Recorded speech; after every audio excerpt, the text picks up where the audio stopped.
अस्सलाम वालेकुम। आज के इस वीडियो में जो हम डिस्कस करेंगे वो मैट्रिक्स के एक्सरसाइज 1 यानी कि 2.1। इससे पिछले लेक्चर में मैंने डेफिनेशन और उसके टाइप्स को डिस्कस किया था। आज हम स्टार्ट कर रहे हैं क्वेश्चन एक्सरसाइज 2.1। तो स्टार्ट करते हैं अपना लेक्चर।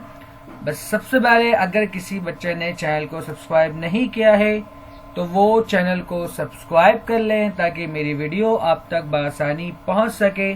इंशाल्लाह जैसे मैंने आपको बताया है कि क्वेश्चन वाइज मैं लेक्चर अपलोड करूंगा और फिर इसके एमसीक्यूज भी आपसे डिस्कस करूंगा। सबसे पहले आपको कह रहा है कि specify the type of the following matrices. यहाँ पर आपके पास 9 मैट्रिक्स गिवन है और आपसे ये पूछ रहा है कि बताओ कौन सा मैट्रिक्स किस टाइप्स का है। तो सबसे पहला जैसे आपको दिख रहा है कि मैंने आपको पढ़ाया था पिछले लेक्चर में कि अगर मेन डायगोनल के अलावा बाकी सारे एलिमेंट्स 0 हो तो उसे हम कहते हैं डायगोनल मैट्रिक्स।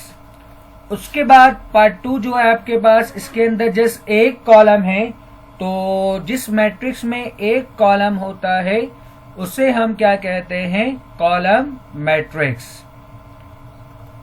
उसके बाद जिसे आपको यहां पर दिख रहा है जस्ट एक ही रॉ है, तो जिस मैट्रिक्स में जस्ट सिंगल रॉ हो उसे हम क्या कहते हैं, रॉ मैट्रिक्स। ये सारे टेस्ट मैं आपको लेक्चर नंबर 1 में पढ़ा चुका हूं। नेक्स्ट हमारे पास है 0, आयोटा और 0। अगर मैं इसका ट्रांसपोज लूं तो आपको दिख रहा है कि 0 आयोटा रॉ है, यहां पर मैंने क्या बना दिया, कॉलम। आयोटा 0 रॉ है और यहां पर मैंने इसे क्या बनाया, कॉलम। तो आपको दिख रहा है कि ये दोनों मैट्रिक्स आपस में बराबर है। तो मैंने आपको कहा था कि अगर किसी मैट्रिक्स का हम ट्रांसपोज लें और ट्रांसपोज उसी मैट्रिक्स के बराबर आए तो उसे हम कहते हैं सिमेट्रिक मैट्रिक्स। तो इस तरह जो पार्ट 4 है वो आपका होगा सिमेट्रिक मैट्रिक्स।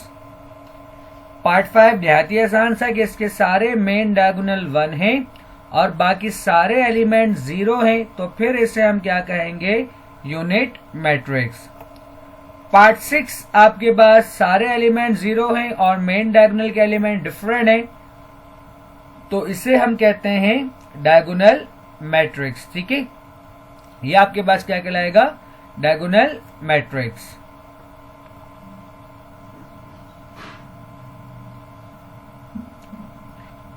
उसके बाद आपको दिख रहा है कि ये तीनों के तीनों एलिमेंट्स क्या है, सेम है और बाकी सारे एलिमेंट 0 हैं। तो अगर तीनों एलिमेंट सेम हो और बाकी सारे एलिमेंट 0 हो तो उसे हम कहते हैं स्केलर मैट्रिक्स। तो पार्ट 7 आपका स्केलर मैट्रिक्स है। ठीक है, देन उसके बाद पार्ट 8 0 आयोटा 2 आयोटा, इसके अंदर कॉम्प्लेक्स नंबर है और जहां कॉम्प्लेक्स नंबर आ जाए तो उसमें आपको थोड़ा सा एहतियात करना होता है, क्योंकि हमने पढ़ा है कि अगर किसी मैट्रिक्स में कॉम्प्लेक्स नंबर हो तो वहां पर हम हर्मिटियन और स्क्यू हर्मिटियन को भी देखते हैं। ठीक है, तो सबसे पहले हम क्या करते हैं हर्मिटियन फाइंड करने के लिए, जैसे आप जानते हो कि ए कॉन्जुगेट का ट्रांसपोज। ठीक है, हम ये चेक करते हैं। तो सबसे पहले हम क्या करते हैं, इस मैट्रिक्स का कॉन्जुगेट निकालते हैं और आप जानते हो कॉन्जुगेट निकालने पे जो हमारा इमेजिनरी पार्ट होता है उसका हम क्या करते हैं, साइन चेंज। ये आपका चैप्टर नंबर 1 का कॉन्सेप्ट है, कॉम्प्लेक्स नंबर 1। ठीक है, तो किसी ने चैप्टर नंबर 1 कॉम्प्लेक्स नंबर नहीं पढ़ा है तो वो वीडियो भी अपलोड है, कंप्लीट चैप्टर। कुछ सवाल चेंज हुए न्यू बुक में, लेकिन पुरानी बुक से तकरीबन 80% सिमिलर है, तो आप वहां से भी इसको पढ़ सकते हैं। इंशाल्लाह बहुत जल्द चैप्टर 4 के बाद फिर मैं चैप्टर 2 की तरफ भी आऊंगा, जो डिफरेंट क्वेश्चन है वो अपलोड करूंगा। ठीक है, तो कॉन्जुगेट में फिलहाल हम क्या करते हैं, इमेजिनरी पार्ट का साइन चेंज करते हैं। तो जो पॉजिटिव है उसको आप क्या बना दो, नेगेटिव बना दो। तो जैसे आपको दिख रहा है कि आयोटा पॉजिटिव था, मैंने क्या बना दिया, नेगेटिव। और फिर कॉन्जुगेट लेने के बाद उसका आप ट्रांसपोज लेते हो, तो इसका मतलब ये आपके पास रॉ था, इसको मैंने क्या बना दिया, कॉलम। आयोटा 0, 4 आयोटा, ये भी आपके पास रॉ था, इसको मैंने क्या बना दिया, कॉलम। सिमिलरली ये आपके पास रॉ है, इसको मैंने क्या बनाया, कॉलम। तो आपके पास ये क्या कहलाएगा, हर्मिटियन मैट्रिक्स।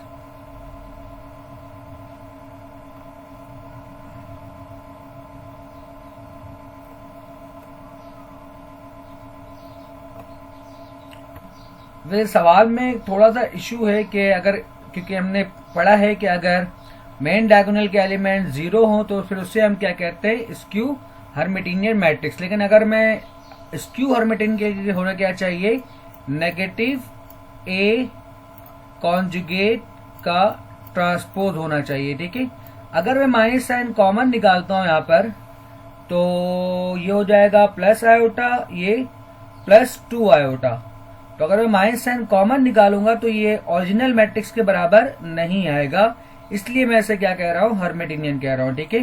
जबकि अगला आपके पास जो मैट्रिक्स गिवन है वो आपके पास क्या है कि आप रॉ को कॉलम बनाओ। सबसे पहले मैंने यहाँ पर क्या किया है, कॉन्जुगेट फाइंड किया, यानी कि सारे एलिमेंट का साइन चेंज किया है। साइन चेंज करने के बाद फिर मैं इसका ट्रांसपोज लूंगा, यानी कि जो रॉ है उससे मैं क्या बना दूंगा, कॉलम। तो रॉ को कॉलम बनाने के बाद 2 आयोटा माइनस का 5 iota minus iota 3 minus 7 iota 5 iota 7 iota और 4। अच्छा, तो चूंकि ये यहीं पर आपस में क्या आ गया है, बराबर आ गया है, तो इट मीन्स के ये फिर आपका क्या कहलाएगा, ये भी आपका फिर हर्मिटियन मैट्रिक्स होगा, क्योंकि हमने पढ़ा है कि अगर कॉन्जुगेट का ट्रांसपोज इटसेल्फ क्या हो जाए, बराबर हो जाए, तो फिर वो क्या कहलाता है, हर्मिटियन मैट्रिक्स, ठीक है। नेक्स्ट हमारे पास है question number 2। A newspaper agent of a town record the number of papers sold on each day of 1 week as follows, ठीक है। ये आपको कुछ डेटा गिवन है वीक के लिहाज से, और आपको इस सवाल में कह रहा है कि right this information in a matrix form and right it's order, ठीक है। तो जो आपको डेटा गिवन है इसको आप क्या करो, मैट्रिक्स फॉर्म में लिखो। तो आपको दिख रहा है कि इसके अंदर कितने रॉ कितने कॉलम है, फिलहाल इसके अंदर जस्ट 2 रॉ है और 7 कॉलम है। तो इसको मैट्रिक्स के फॉर्म में किस तरह लिखूंगा, 80 100 90 110, यानी कि सारे एलिमेंट्स को मैं क्या करूंगा, रॉ और कॉलम के फॉर्म में लिख दूंगा। तो हमें दिख रहा है कि इसके अंदर 1 कॉलम 2 कॉलम 3 4 5 6 और 7, यानी कि इसके अंदर 7 कॉलम है। और इसके अंदर रॉ कितने हैं, 1 और 2। अगर इसको कंप्लीट लाइन ड्रॉ करो तो इसका मतलब इसके अंदर 2 रॉ है और 7 कॉलम है। नेक्स्ट हमारे पास find the value of the unknown in each of the following. आपको गिवन है कि ये दोनों मैट्रिक्स आपस में क्या है, बराबर है। और अगर 2 मैट्रिक्स आपस में बराबर होता है तो मैंने आपको पिछले लेक्चर में बताया था कि उसका फर्स्ट एलिमेंट फर्स्ट के बराबर होता है, सेकेंड एलिमेंट सेकेंड के बराबर होता है, थर्ड एलिमेंट थर्ड के बराबर होता है और फोर्थ के बराबर होता है। तो इस लिहाज से ए आपका बराबर होगा 7 आयोटा के, बी बराबर होगा -4 आयोटा के, सी बराबर होगा 8 आयोटा के और आपका डी बराबर होगा 6 आयोटा के। तो ऑन कंपेयरिंग यहां पर सारी वैल्यूज को मैंने क्या किया, लिख दिया कि a equal to 7 iota, b equal to -4 iota, c equal to 8 iota and d equal to 6 iota. Next हमारे पास है, ये दोनों मैट्रिक्स आपस में बराबर है, तो अगेन सेम कंडीशन, तो ऑर्डर सेम होना चाहिए, यानी कि d के बराबर, -3 e के बराबर, 5 आपका g के बराबर। इसी तरह a बराबर हो गया -2 के, 9 बराबर हो गया आपका f के, b बराबर हो गया -4 के और c आपका बराबर हो गया 7 के। तो इन सारे एलिमेंट्स को यहां पर आप लिख दो, जिस तरह मैंने आपको ऊपर बताया कि अपने करस्पॉन्डिंग के लिहाज से ये सारे क्या होते हैं, बराबर होते हैं। इसका पार्ट 3 आपके पास क्या है कि ये दोनों मैट्रिक्स आपस में बराबर है। तो अगर ये दोनों मैट्रिक्स आपस में बराबर है तो x प्लस वाई बराबर होगा 3 के, z बराबर होगा 3x के, 2x प्लस वाई बराबर होगा 4 के, और y अपॉन 2 बराबर होगा आपका किसके, a के। तो इन चारों को आप लिखो और इसको एक एक करके आप इक्वेशन कह दो, क्योंकि डायरेक्ट सॉल्व आंसर नहीं आएगा, इसको हमें क्या करना होगा, सॉल्व करना होगा। ठीक है, तो ये मैंने यहाँ पर क्या किया, 4 इक्वेशन बना लिया। अब मैं चारों को क्या करूंगा, सॉल्व करूंगा। सबसे पहले मैंने पिक किया इक्वेशन नंबर 1 को, x plus y equal to 3, और यहां से फिर मैं एक वेरिएबल को अलग कर लिया, ये प्लस का x, उस तरफ जाए क्या हो गया, माइनस का x। फिर इस वैल्यू को मैं पुट कर दूंगा इक्वेशन नंबर 3 में। तो put y equal to 3 minus x in equation 3। तो इन इक्वेशन नंबर 3 में 2x प्लस वाई है, तो 2x को मैंने वैसे ही लिखा, और y की जगह पर मैंने क्या पुट कर दिया, 3 माइनस एक्स। अब 2x माइनस एक्स कितना होता है, 2x, प्लस का 3 जब राइट साइड पर जाएगा तो क्या हो जाएगा, माइनस का 3, और 4 माइनस 3 कितना होता है, 1। इस तरह जो आपका x है वो किसके बराबर हो गया, x आपका बराबर हो गया 1 के। ठीक है, नेक्स्ट अब इस x की वैल्यू को जहां मैंने अलग किया था, y equal to 3 minus x, इस जगह पे पुट कर दूंगा, यानी कि y इक्वल टू 3 माइनस 1, क्योंकि x हमारा किसके बराबर है, 1 के बराबर है। ठीक है, तो y इक्वल टू 3 माइनस 1, और 3 माइनस 1 कितना होता है, 2, यानी कि आपका y किसके बराबर हो गया, आपका y बराबर हो गया 2 के। ठीक है, अब हमारे पास x की वैल्यू भी है, y की वैल्यू भी है, तो फिर मैंने यहां पर पुट किया, कंसीडर किया इक्वेशन नंबर 2 को, चूंकि हमारा z किसके बराबर था, 3x के, और हमारा x किसके बराबर है, 1 के। तो x की जगह पर मैंने क्या पुट किया, 1। तो इस तरह 3 मल्टीप्लाई 1 आपके पास क्या हो जाएगा, 3, यानी कि z जो है हमारा वो किसके बराबर हो जाएगा, 3 के। नेक्स्ट हमारे पास equation number 4, a equal to y upon 2, और आपका y किसके बराबर है, 2 के। तो y की जगह मैंने क्या पुट कर दिया, 2, और 2 डिवाइड बाई 2 कितना होता है, 1, यानी कि हम कह सकते हैं कि आपका a जो है वो किसके बराबर हो गया, 1 के बराबर हो गया। इस तरह ये इक्वेशन आपका सॉल्व हो गया, मतलब आपने अननोन की वैल्यू फाइंड कर ली।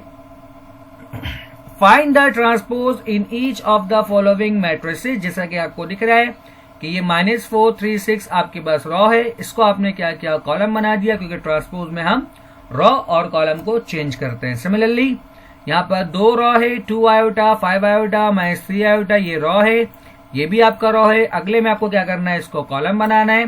तो देखो यहाँ पर मैंने इसको क्या बना दिया, कॉलम, तो ये आपका क्या कहलाता है, ट्रांसपोज।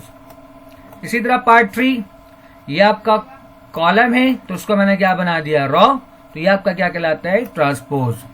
सिमिलरली अब निहायत आसान है कि ये आपका रॉ था, ये 3, इन तीनों को मैंने क्या बना दिया यहाँ पर, कॉलम, तो इसका मतलब क्या हुआ कि ये इसका क्या हो गया, ट्रांसपोज। पार्ट 5, सिमिलरली -8 7 आपका रॉ था, तो मैंने उसको यहाँ क्या बना दिया, कॉलम। 3 0 रॉ है, तो इसको मैंने क्या बना दिया, कॉलम। इस तरह ये आपके पास क्या बन गया, इसका ट्रांसपोज।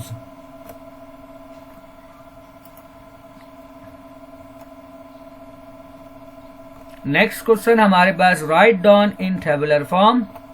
इसका मतलब ये होता है कि aij इसका एलिमेंट है, a इसका एलिमेंट है, और ये जो बाहर शो कर रहा है ये बता रहा है कि आपको इसके अंदर 2 रॉ और 3 कॉलम है। तो 2 रॉ और 3 कॉलम मतलब कि मैंने इसको यहाँ पर 1 रॉ, 2 रॉ और 1 कॉलम, 2 कॉलम और 3 कॉलम। ठीक है, अब ये IJ मतलब आपको इसकी पोजीशन बतानी है। तो देखें यहाँ बहुत ध्यान से कि अगर मैं चेक करूं लाइन ड्रॉ करके,